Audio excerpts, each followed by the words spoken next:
Hi guys, this is Mr. Saad and I will be elaborating on the topic where I will be explaining what is the chains of distribution. The chain of distribution is also commonly known as distribution channel. It's the same thing. In fact, it simply involves the way the product gets to the customer. Okay? In short, it involves the different ways a product can get to the customer. So in this video, we will be elaborating the different distribution channels that exist. So there are three main types of distribution chain. And the first one is the most complicated one. It is traditionally known as the traditional distribution channel. Okay, so in this type of distribution chain, we have, first of all, the manufacturer who produces good or manufactures good. He then sells in large quantities to the wholesaler, and the wholesaler, he will normally buy in large quantity from the manufacturer. Why? Because he will be able to benefit from discount that he will get when he buys in bulk. In other words, he will benefit from bulk discount. And then the wholesaler, he will sell in smaller or convenient quantities to the retailer. And the retailer, in turn, he will sell in units to the customer. So this is the most complicated and the traditional distribution chain, I would say. The second distribution channel that we have is much less complicated. In this one, we have omitted the wholesaler. So we will have the manufacturer who will sell directly to retailers, and in this case, it's normally large-scale retailers. And the large-scale retailers, they will sell to the customers.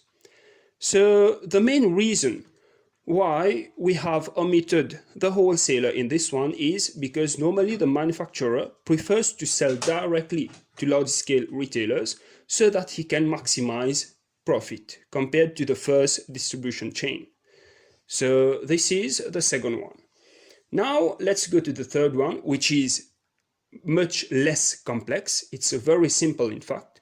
It simply involves the manufacturer selling his products directly to the customer. This is known as direct selling. I would use this term.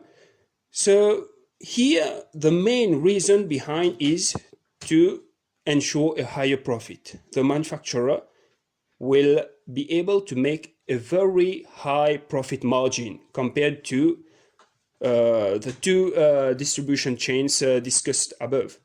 This is because the manufacturer will be able to sell directly to the customer, and he will be able to charge a much higher price than he would have charged the wholesaler or the retailers. So this is the three main distribution chain that we have.